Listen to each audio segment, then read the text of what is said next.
जाएंगे। इस समय है कि हम परमेश्वर के वचन में जाएंगे और हमारे साथ निकाल लीजिए यूहन्ना रचित सुसमाचार की पुस्तक, यूहन्ना रचित सुसमाचार की पुस्तक उसका 10 अध्याय 7 पद से 10 पद। यूहन्ना रचित सुसमाचार की पुस्तक उसका 10 अध्याय 7 पद से 10 पद। और परमेश्वर के वचन को आदर देते हुए हम अपने स्थान पर खड़े हो जाएंगे। परमेश्वर के वचन को आदर देते हुए हम अपने स्थान पर खड़े हो जाएंगे। और प्रभु के वचन में यहां इस प्रकार से लिखा हुआ है,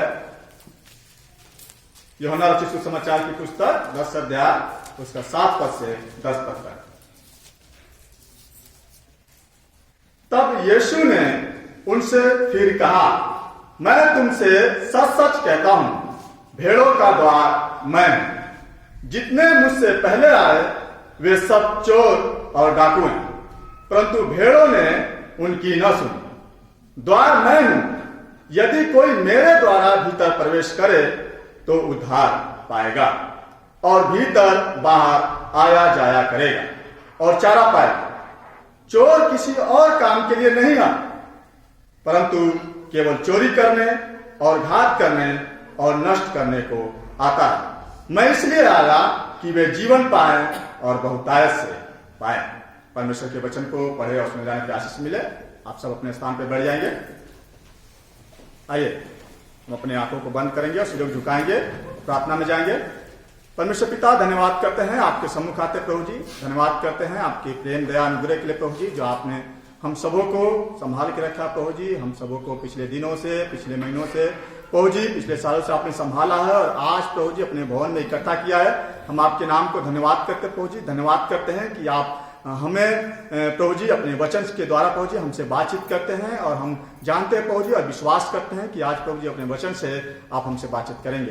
प्रभु जी हम आपसे प्रार्थना करते हैं कि होने दे प्रभु जी, जब हम आपके वचन को हमने जब खोला है प्रभु जी और उस पर जब अपना ध्यान लगाते हैं, होने दे प्रभु जी कि हमारा हृदय आपके वचन के ऊपर केंद्रित हो सके। प्रभु जी हम आपके वचन को सुनने वाले हो सके, हम आपके वचन को देखने वाले हो सके और प्रभु जी आपके वचन को पढ़ने वाले हो सके। प्रभु जी हम आपसे प्रार्थना करते हैं, आप हमारी सहायता करें, हमारी अगुवाई करें प्रभु जी, कि जब हम आपकी आवाज को सुनते हैं परमेश्वर, तो होने दे अपने जीवन में जांचने वाले हो सके, अपने जीवन में बदलाव लेकर आने वाले हो सके और प्रभु जी अपने जीवन में आपके वचन को सीखने वाले हो सके, ताकि प्रभु जी वो हम दूसरों को तक पहुंचाने वाले हो सके। प्रभु जी आप हमारी सहायता करें, आप हमारी मदद करें। सभा को प्रभु जी हम आपके हाथों में सौंपते हैं। प्रभु जी आपकी आत्मा की भरपूरी में होकर प्रभु जी हम आपकी महिमा करें और आपके वचन की प्रशंसा करें और आपके वचन को सुनने वाले हो सके।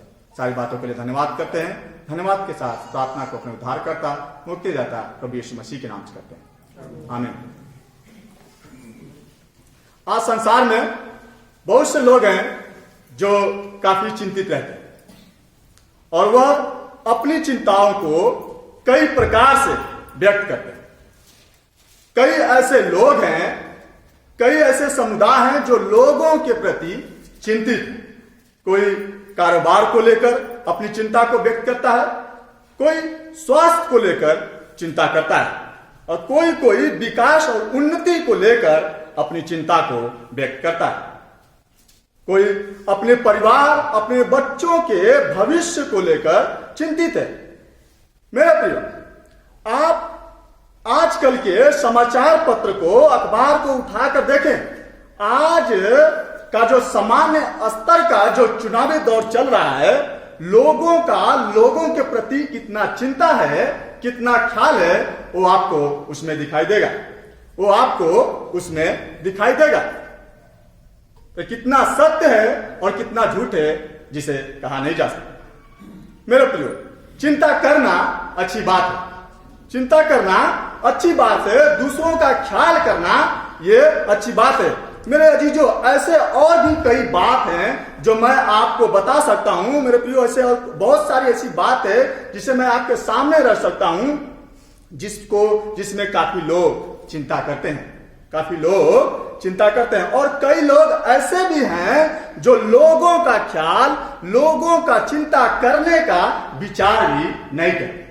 सो कई ऐसे लोग हैं जो लोगों के का ख्याल करने का विचार भी नहीं करते। लेकिन मेरे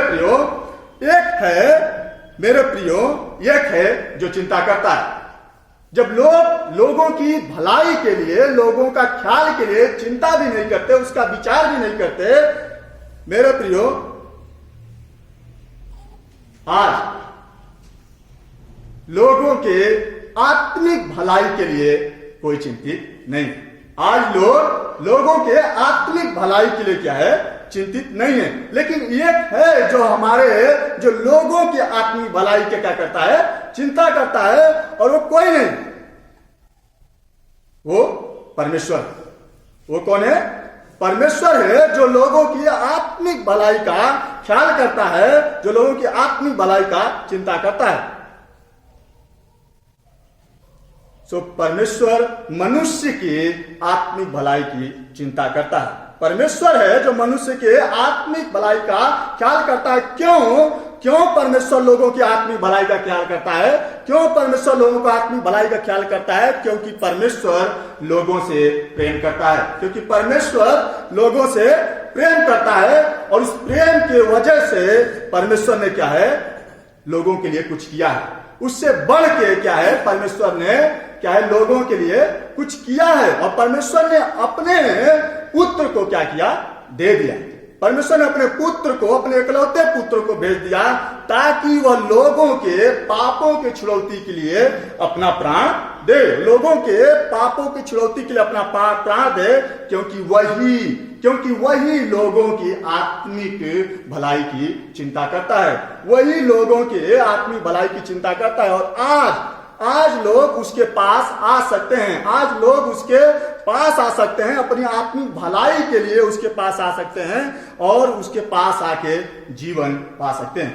उसके पास आके जीवन पा सकते हैं, क्योंकि उसी के द्वारा अनंत जीवन मिलता है। क्योंकि उसी के द्वारा अनंत जीवन मिलता है। तो मेरे प्रियो, हम जिस पुस्तक में आज बने हुए हैं, जिस पुस्तक का आज ये उद्देश्य यही है कि तुम विश्वास करो यीशु ही परमेश्वर का पुत्र मसीह है, और विश्वास करके उसके नाम से जीवन पाओ। इस पुस्तक का उद्देश्य है कि तुम विश्वास करो कि यीशु परमेश्वर का पुत्र है, और विश्वास करके उसके नाम में जीवन पाओ। और हम पिछले 2 सप्ताह से विचार कर रहे हैं इस पुस्तक पे, और खास तौर पे हम प्रभु यीशु के दावों पर क्या कर रहे हैं? यीशु के दावे पे क्या कर रहे हैं? विचार कर रहे हैं। यीशु मसीह ने जो दावे किए उस पे हम क्या कर रहे हैं? विचार कर रहे हैं।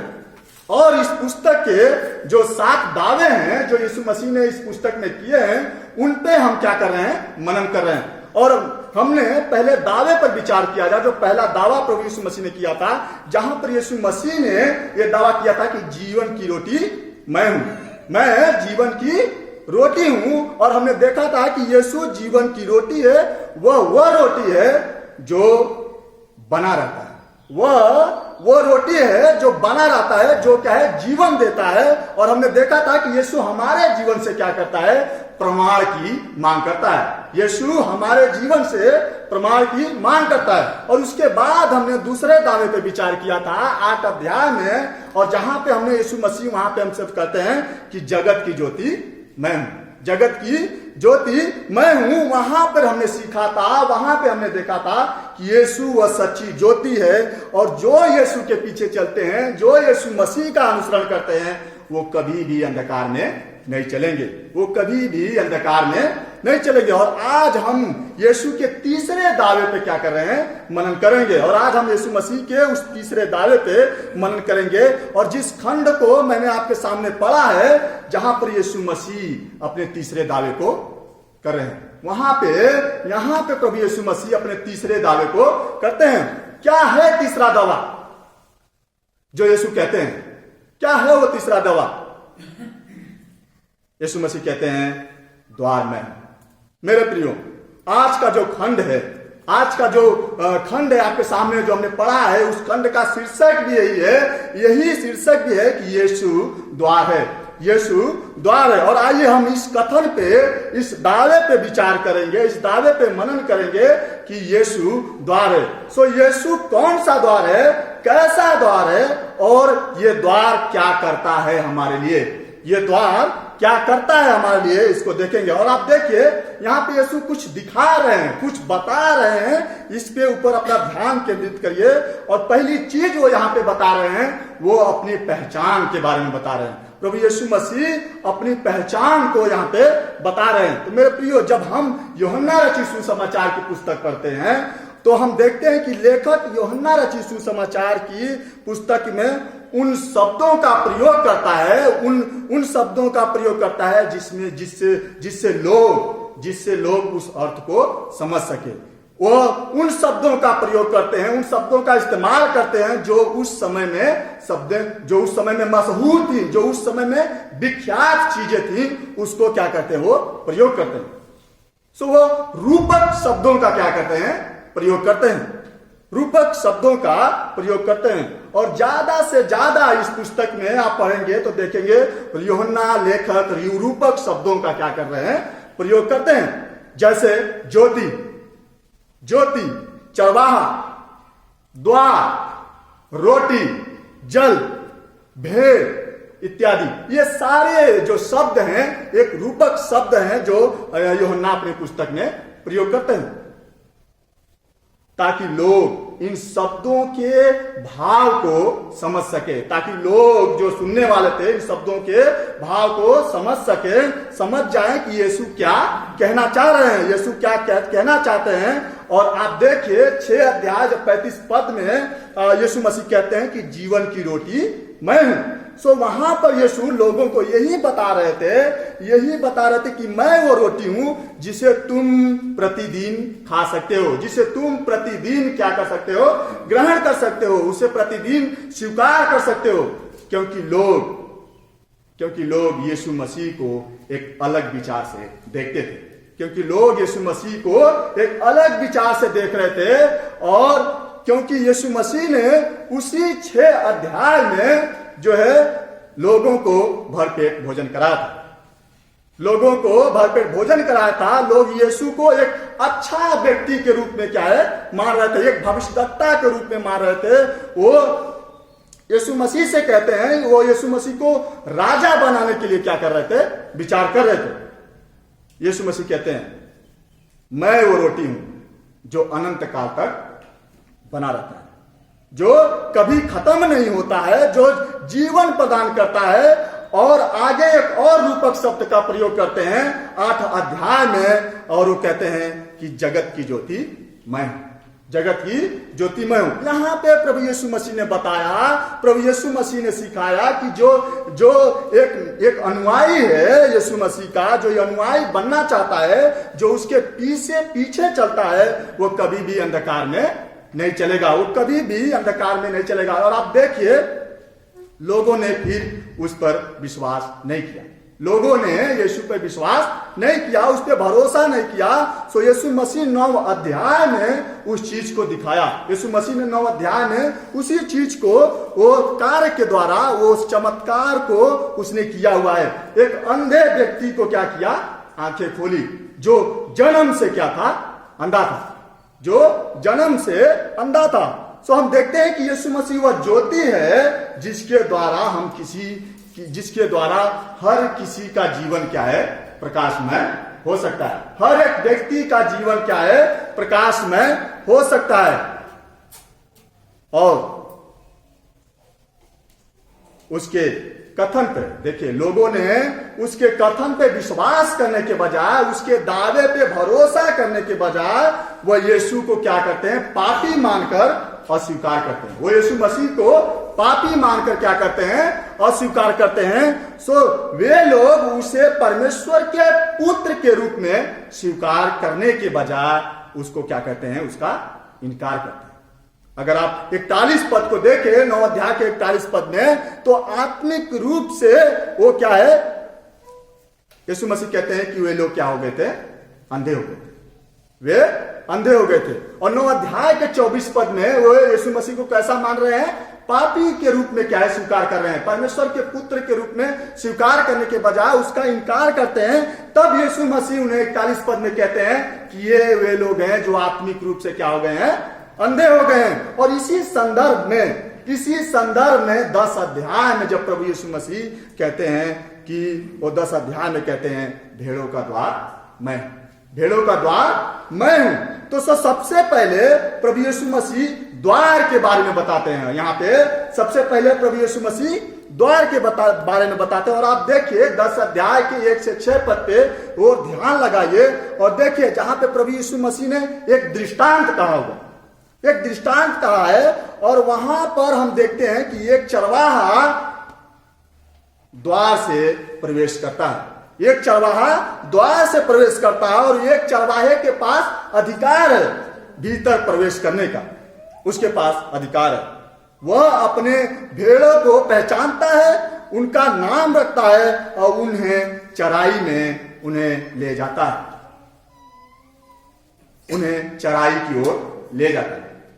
सो वहां पर हम सीखते हैं कि एक चरवाहा किस प्रकार से अपने झुंड को बनाता है। वहां पे हम सीखते हैं कि एक चरवाहा किस प्रकार से अपने झुंड को बनाता है, किस प्रकार से उन्हें संजोता है, उस चीज को हम यहाँ पे देखते हैं। सो लोग परमेश्वर के पास आते हैं क्योंकि परमेश्वर लोगों को लेके आता है, क्योंकि परमेश्वर लोगों को बुलाता है, परमेश्वर उन्हें बुलाता है। और आप देखिए कि जो वहां के श्रोता थे, जो यीशु मसीह को सुनने वाले थे, प्रभु यीशु मसीह को, वो उनके आत्मिक पाठ को नहीं समझ पाए। वे उनके आत्मिक पाठ को जो यीशु मसीह कहना चाह रहे थे उसको नहीं समझ पाए। और जो यीशु मसीह कह रहे थे, जो यीशु मसीह सिखा रहे थे, उसको वे सुनने वाले नहीं समझ पाए, उसके बातों को नहीं समझ पाए क्योंकि वे आत्मिक रूप से अंधे हो गए थे, वे आत्मिक रूप से अंधे हो गए थे। वे यीशु को प्रभु के रूप में नहीं देख रहे थे, वो यीशु मसीह को प्रभु के रूप में नहीं पहचान रहे थे क्योंकि उनकी आंखें बंद हो गई थी। तब यीशु मसीह उनसे फिर कहा, तब यीशु मसीह उनसे फिर कहा। 10 अध्याय के 7 पद में देखिए लिखा हुआ है, तब यीशु ने उनसे फिर कहा। कब कहा? जब उन्होंने उन बातों को बता दिया और 1 से 6 पद में उनको दिखा दिया वहां पे। और तब यीशु मसीह ने 1 से 6 पद में वहां पे कहते हैं, फिर कहा यीशु मसीह ने कि मैं तुमसे सच सच कहता हूं, भेड़ों का द्वार मैं, भेड़ों का द्वार मैं हूं। एक द्वार एक फाटक के समान क्या है? कार्य करता है। एक द्वार जो है एक फाटक के समान, एक फाटक के रूप में कार्य करता है। वो इस कदर कार्य करता है कि यदि कोई भेड़ उस बाड़े में प्रवेश करना चाहता है, कोई भेड़ उस घेरे में प्रवेश करना चाहता है, तो उसे द्वार मार्ग से होकर जाना अनिवार्य है। उसे उस द्वार से प्रवेश करना अवश्य है क्योंकि वही द्वार मार्ग है, वही वो द्वार है जिससे प्रवेश कर सकता है, जिससे भेड़ प्रवेश कर सकती हैं और अपने स्थान को ग्रहण कर सकती है, जिसे प्रवेश कर सकती हैं उसके द्वारा और अपने स्थान को ग्रहण कर सकती हैं। और कोई द्वार नहीं है, और कोई द्वार नहीं है। और उसके बाद फिर प्रभु यीशु मसीह चोर के बारे में बताते हैं। और देखिए पहले उन्होंने क्या बताया? द्वार के बारे में बता रहे हैं। उसके बाद यीशु मसीह चोर के बारे में बताते हैं और वो कहते हैं 8 पद में, यहां पे लिखा हुआ है 8 पद में कहते हैं, जितने मुझसे पहले आए वो सब चोर और डाकू हैं। जितने मुझसे पहले आए वो सब चोर और डाकू हैं, जिन्होंने उसके दृष्टांत को नहीं समझा। मेरे प्रियो, जिन्होंने उसके बातों को, उसके शिक्षाओं को नहीं समझा, 10 अध्याय के 1 से 6 पद में उनको प्रभु यीशु मसीह बताते हैं। उन्होंने उसके बातों को नहीं जाना कि वे क्या कहना चाह रहा था। वे आत्मिक रूप से जो अंधे हो गए थे, वो अपने आप को जो एक सत्य और श्रेष्ठ अगुआ समझते थे, जो अपने आप को एक अच्छा धर्मी अगुआ समझते थे, एक श्रेष्ठ अगुआ मानते थे। प्रभु यीशु मसीह के बातों को उन्होंने क्या है? नहीं समझा। जो अपने आप को समझते थे कि मैं एक धर्मी हूं, मैं एक धर्मी अगुआ हूं, प्रभु यीशु मसीह कहते हैं वे सब चोर और डाकू हैं। वे सब चोर और डाकू हैं। हैं जो शब्द है मेरे प्रियो, है शब्द पे अगर आप विचार करिए तो है शब्द हमें वर्तमान काल के समय को क्या करता है, दर्शाता है। वो वर्तमान समय को बताता है। यहाँ पे वे लोग उपस्थित हैं, यहाँ पे वो लोग मौजूद हैं जो चोर और डाकू के समान हैं, जो स्वयं की चिंता करते हैं, जो लोगों की आत्मिक भलाई का कभी भी चिंता नहीं करते हैं। और मेरे प्रियो, ये वे लोग हैं जो लोगों को द्वार जीवन की ओर नहीं लेके जाते, जो लोगों को द्वार की ओर, जीवन की ओर नहीं लेके जाते हैं। इसीलिए मेरे अजीजों, आज भी वे लोग जो अपने आप को अच्छा मानते हैं, जो अपने आप को सत्य समझते हैं, अपने आप को अच्छा अगुआ समझते हैं, वे लोगों की अगुवाई जीवन मार्ग की ओर नहीं करते। वे लोगों की अगुवाई इस द्वार की ओर नहीं करते। वे इस चोर और डाकू के समान हैं। वे इस चोर और डाकू के समान हैं जो यीशु की ओर लोगों को नहीं लेके आते हैं। वे वो चोर और डाकू के समान हैं। और फिर प्रभु यीशु मसीह भेड़ों के बारे में बताते हैं। फिर प्रभु यीशु मसीह भेड़ों के बारे में बताते हैं और लिखा है, परंतु भेड़ों ने उनकी न सुनी। परंतु भेड़ों ने उनकी न सुनी। यह भेड़ क्यों इन्होंने उनकी नहीं सुनी? कौन है ये भेड़? भेड़े क्यों नहीं उनकी सुनी? क्योंकि यह भेड़े उसको पहचानती। यह भेड़े उसको पहचानती हैं। उसने अपने भेड़ों का नाम रखा हुआ है। वह अपने भेड़ों का नाम ले लेके बुलाता है। भेड़े उसकी आवाज को क्या करती हैं? पहचानती हैं। इसीलिए भेड़े उनकी नहीं सुनेंगी। मेरे प्रियो, शब्दों पे ध्यान रखिए, शब्दों पे विचार करिए कि जो शब्द इस्तेमाल किया गया है यहाँ पे, कि वो भेड़े उनकी शब्दों को नहीं सुनेंगी। वे नहीं सुनेंगी। जो चोर और डाकू के समान, जो चोर और डाकू के समान है, जो उनकी अगुवाई दूसरी दिशा में करते हैं। उनकी अगुवाई उस दिशा में करने के बजाय, द्वार की ओर लेके जाने के बाद, जीवन की ओर लेके जाने के बजाय, वो उनकी अगुवाई किधर करते हैं? एक अलग दिशा में, एक विपरीत दिशा में उनकी अगुवाई करते हैं। इसलिए भेड़े जो है, जो परमेश्वर की भेड़े हैं, वो उनकी आवाज को नहीं सुनेंगी। बात अभी भी की बात हो रही है कि नहीं सुनेंगी। सो हमने पहली बात को हमने क्या देखा कि वो अपनी पहचान को क्या है, यीशु मसीह बता रहे हैं। यीशु मसीह अपनी पहचान को बता रहे हैं। उन्होंने द्वार के बारे में बताया, फिर यीशु मसीह चोर के बारे में बताया, और उसके बाद यीशु मसीह भेड़ों को बारे में क्या किया, उन्होंने बताया। और अब हम दूसरी बात को देखेंगे, दूसरी बात की ओर जाएंगे, जहां पे यीशु मसीह कहते हैं, प्रभु यीशु मसीह लोगों को आमंत्रित करते हैं। प्रभु यीशु मसीह लोगों को आमंत्रित कर रहे हैं। और आप देखिए कौन सा आमंत्रण प्रभु यीशु मसीह दे रहे हैं। कौन सा आमंत्रण लोगों को दे रहे हैं, कैसा आमंत्रण दे रहे हैं और क्यों आमंत्रण दे रहे हैं? आप देखिए 9 पद की ओर देखिए, ध्यान लगाइए। प्रभु यीशु मसीह कहते हैं, द्वार मैं हूं, यदि कोई मेरे द्वारा प्रवेश करे तो उद्धार पाएगा। यदि कोई मेरे द्वारा प्रवेश करे तो उद्धार पाएगा। सबसे पहले प्रभु यीशु उद्धार का क्या करते हैं? आमंत्रण दे रहे हैं। प्रभु यीशु मसीह किसका आमंत्रण दे रहे हैं? उद्धार का आमंत्रण दे रहे हैं। यदि कोई मेरे द्वारा प्रवेश करे तो वो उद्धार पाएगा। यीशु के द्वारा क्या है? उद्धार मिलता है। यीशु के द्वारा उद्धार हो पाएगा, और किसी के द्वारा नहीं। प्रभु यीशु मसीह कहते हैं, सिर्फ मेरे द्वारा क्या है? उद्धार है। सिर्फ मैं उद्धार क्या है? दे सकता हूं। सो ये उद्धार का आमंत्रण किसके लिए है? फिर हम किसके लिए उद्धार का आमंत्रण प्रभु यीशु मसीह देते हैं? किसके लिए देते हैं? मेरे प्रियो, यहां पे देखिए, बाइबल में देखिए, यहां पे क्या लिखा है? जो शब्द लिखा हुआ है, यदि कोई मेरे द्वारा, यहां पे लिखा है कि यदि कोई, मेरे प्रियो, उद्धार का आमंत्रण किसी विशेष के लिए नहीं, किसी एक के लिए नहीं है। उद्धार का आमंत्रण सबके लिए है। उद्धार का आमंत्रण सबके लिए, हर एक जन के लिए है, हर एक मनुष्य के लिए। सो कैसे वो उद्धार पा सकता है? कैसे वो उद्धार पा सकता है? आपको याद है 20 अध्याय के 31 पद में क्या लिखा हुआ है?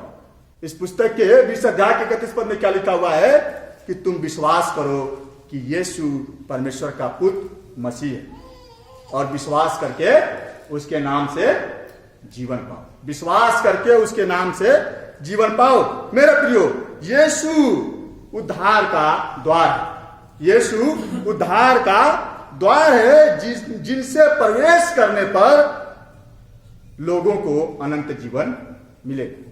जिनसे प्रवेश करने पर, जिनके द्वारा जाने पर लोगों को अनंत जीवन मिलेगा। मेरे प्रियो, उद्धार पाने का द्वार अनेक नहीं है।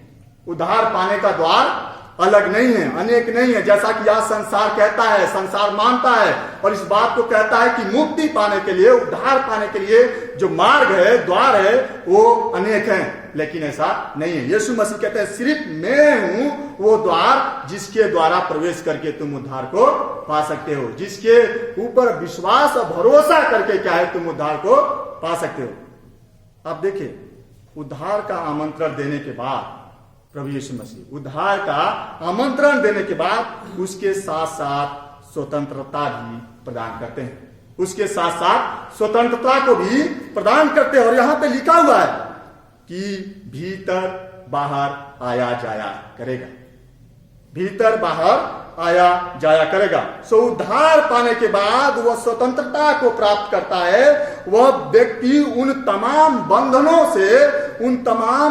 से मुक्त हो जाता है जो इस संसार ने उसको बांध के रखा हुआ है। जो इस संसार ने उसको बांध के रखा हुआ, उन तमाम उलझनों से क्या करता है, वो मुक्त हो जाता है। जिसने उद्धार को पा लिया, जिसने यीशु को पास आ गया, जिसने यीशु के द्वारा क्या किया है, प्रवेश किया हुआ है, वो उन तमाम मुश्किलों से, उन तमाम बंधनों से क्या करता है, मुक्त हो जाता है। तो यीशु मसीह स्वतंत्रता को क्या करता है, वो प्राप्त कर लेता है उद्धार पाने के बाद। और लिखा है यहाँ पे कि वो भेड़े क्या है, बाहर आया जाया करेंगी। और इसी के साथ साथ मेरे प्रियो, यीशु मसीह उनकी दैनिक आवश्यकताओं को पूरी करेगा। उनकी दैनिक आवश्यकताओं की क्या करता है, पूर्ति करेगा। लिखा है यहां पे प्रतिदिन वो चारा भोजन पाएगा। प्रतिदिन वो चारा भोजन पाएगा। मेरे प्रियो, यहां पे यह नहीं लिखा है, यहां पे यह लिखा है कि जो यीशु मसीह के पास आ गया है, जो यीशु मसीह के जो उस द्वार में प्रवेश कर लिया है, वो उसके बाद उसके घर में क्या है, पैसों की बारिश होगी। उसके घर में एक अलग प्रकार से प्रकाशन परमेश्वर का आएगा। ऐसा नहीं लिखा हुआ है। लिखा है कि वो उद्धार पाने के बाद उसको स्वतंत्रता प्राप्त होती है। उसके बाद वह व्यक्ति क्या है, उन तमाम मुश्किलों से, उन बंधनों से आजाद हो जाता है जो इस संसार ने उसको बांध के रखा था। और फिर उसके बाद वो प्रतिदिन की जो दैनिक आवश्यकताएं हैं, यीशु उसकी क्या करेगा, पूरी करेगा। और इसके बाद देखिए, वो सुरक्षा के लिए क्या करते हैं, आमंत्रित करते हैं।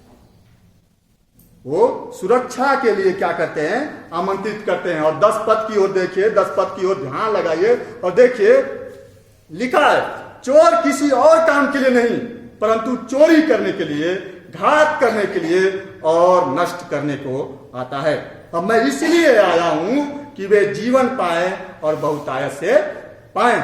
अब देखिए, चोर का काम क्या है, चोर का कार्य क्या है, चोरी करना, घात करना और नष्ट करना। परंतु यीशु कहते हैं कि मैं आया हूं कि वे क्या है, जीवन पाए। मैं आया हूं कि वे जीवन पाए। सो यीशु के पास आ गया है जो, वो यीशु के ऊपर जो विश्वास कर लिया है, जो यीशु के पास आ गया है, उसने उद्धार को प्राप्त कर लिया है, उसने उद्धार को पा लिया है। और प्रभु यीशु उसके जीवन को क्या करते हैं, सुरक्षा प्रदान करते हैं। प्रभु यीशु उसके जीवन को सुरक्षा प्रदान करते हैं। वह प्रभु यीशु में सुरक्षित पाया जाता है। वह प्रभु यीशु मसीह में सुरक्षित पाया जाता है। और चोर है, जो झूठा है, जो विनाशकारी है, जो सत्य नहीं है, वह स्वयं के भोजन विकास की क्या करता है, चिंता करता है। वो स्वयं के भोजन विकास के बारे में क्या करता है, चिंता करता है। वह भेड़ों को क्या करता है, चुराता है। वह भेड़ों को चुराता है, उन्हें मार डालने का, उन्हें नष्ट करने का क्या करता है, प्रयास करता है।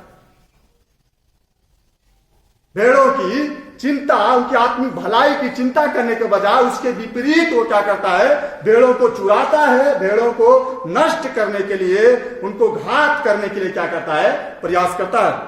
परंतु प्रभु यीशु मसीह लोगों को जीवन देने आया, वो उसने अपने आप को क्या कर दिया, दे दिया। यीशु मसीह ने अपने आप को दे दिया ताकि हम बचाए जा सकें। उसने अपने आप को क्रूस पे बलिदान कर दिया, ताकि अपने आप को क्रूस पे बलिदान कर दिया, अपना लहू बहाया ताकि हम क्या है, बचाए जा सके, ताकि हम छुड़ाए जा सके, ताकि हम उस जीवन को पाने वाले हो सके, हम उस जीवन को पाने वाले हो सके। मेरे प्रियो, आज हम यीशु में विश्वास कर सकते हैं, आज हम यीशु में भरोसा कर सकते हैं, हम यीशु में विश्वास कर सकते हैं उस अनंत जीवन के लिए जो अनंत जीवन यीशु मसीह हमें देता है। उसके लिए हम भरोसा कर सकते हैं, उसमें हम विश्वास करते हैं। और यीशु मसीह कहते हैं, द्वार में हूं। मेरे प्रियो, इस शब्द पर विचार करिए, इस शब्द पे ध्यान लगाइए, इस पे विचार करिए। मैं हूं जो शब्द है उस पे विचार करिए। इस शब्द को परमेश्वर ने अपने नाम के स्थान पे, परमेश्वर ने अपने नाम के स्थान पे क्या किया है, इस्तेमाल किया हुआ है। परमेश्वर ने अपने नाम के स्थान पे इस्तेमाल किया हुआ है। जब मूसा ने परमेश्वर से कहा कि जब लोग मुझसे पूछे कि किसने भेजा है तुझे, उसका क्या नाम है, तो मैं क्या बताऊं, तो मैं क्या जवाब दूं, मैं उन्हें क्या बताऊं। परमेश्वर ने मूसा से कहा था कि बोलो, उनसे बोलना कि जो तुमको भेजा है उससे कहना कि मैं जो हूं सो हूं, मैं जो हूं सो हूं। मेरे प्रियो, यूहन्ना के इस पुस्तक में प्रभु यीशु मसीह कई बार अपने आप को मैं हूं करके क्या है, दावा करते हैं। कई बार अपने आप को मैं हूं करके क्या है, संबोधित करते हैं। जो आज यहां पे यीशु मसीह कह रहे हैं, द्वार मैं हूं। आज जो कोई अनंत जीवन में प्रवेश करना चाहता है, जो कोई उद्धार पाना चाहता है, वो इस बात पे विश्वास करे कि यीशु द्वार, इस बात पे भरोसा करे कि यीशु कौन है, द्वार है। इस बात पे भरोसा विश्वास करे कि यीशु द्वार है, और भरोसा को अपने क्या कर सकता है, दिखाए। मेरे प्रियो, क्या हमने इस द्वार में विश्वास किया है? क्या हमने इस द्वार में जो कहता है कि मैं द्वार हूं, क्या हमने इस द्वार में विश्वास किया है? अगर हमने इसमें विश्वास नहीं किया है, अगर हमने इस द्वार में विश्वास नहीं किया है, उसमें अपने भरोसे को नहीं दिखाया है, तो अब यीशु मसीह कहते हैं कि वो तुम्हारे लिए क्या है, आमंत्रण है। तुम्हारे लिए आमंत्रण है कि तुम क्या करो, इस द्वार में जो तुम्हें उद्धार का आमंत्रण दे रहा है, जो तुम्हें स्वतंत्र रखने का आमंत्रण दे रहा है, उसमें क्या करो, भरोसा करो, उसमें विश्वास करो, इस द्वार में क्या करो, विश्वास करो। अगर हमने इस द्वार में विश्वास किया है, हमने इस द्वार में भरोसा किया है, तो मेरे प्रियो, यीशु मसीह कहते हैं, परमेश्वर कहते हैं कि तुम लोगों की आत्मिक भलाई की चिंता करो, तुम लोगों की आत्मिक भलाई की चिंता करो। तो क्या हमने देखिए, तो क्या हम इस प्रकार से सोचते हैं, क्या हम इस प्रकार से विचार करते हैं? अब देखिए कि यीशु मसीह पहले अपने पहचान को बताते हैं, और उसमें उन्होंने बताया चोर के बारे में, भेड़ के बारे में, और अपने द्वार के बारे में। फिर यीशु मसीह जो है लोगों को आमंत्रित करते हैं कि वो क्या है, किसके लिए आमंत्रित करते हैं? उद्धार के लिए, सुरक्षा के लिए, ताकि वे यीशु मसीह में क्या है, संभाले, सुरक्षा के लिए, ताकि वे यीशु मसीह में क्या है, सुरक्षित रहें। क्योंकि परमेश्वर सबको चाहता है, परमेश्वर सबको चाहता है। मेरे प्रियो, हमें इस बात पर विचार करना। अगर हमने विश्वास किया है, हमने भरोसा किया है, तो हम लोगों की आत्मिक उन्नति का, लोगों की आत्मिक भलाई का चिंता करें। अगर हमने विश्वास नहीं किया है, हमने भरोसा नहीं किया इसमें, तो याद रखिए हमको क्या करना है, इसमें भरोसा करना है। क्योंकि परमेश्वर आपको, हमें और सबको क्या है, चाहता है। परमेश्वर हम सबों को आशीष प्रदान करें। आइए हम दुआ करें। प्रभु जी, हम धन्यवाद करते हैं, आपके सम्मुख आते हैं। प्रभु जी, आप महान हैं, सर्वशक्तिमान परमेश्वर हैं।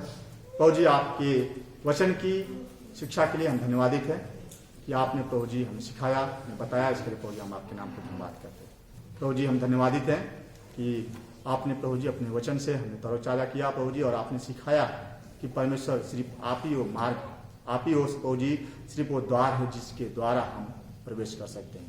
प्रभु जी, जैसा कि आज लोग समझते हैं कि धार का द्वार अनेक है, लेकिन प्रभु जी आप कहते हैं कि सिर्फ मैं वो धार का द्वार हूँ, सिर्फ मेरे द्वारा ही जीवन मिलता है। प्रभु जी, उन्हें दे कि लोग इस बात को जान सके, इस पर भरोसा कर सके, और प्रभु जी आपके सम्मुख आने वाले हो सके।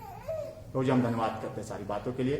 आपने अपनी अगुवाई की, अपनी सहायता की। यीशु मसीह के नाम से प्रार्थना करते हैं, आमीन।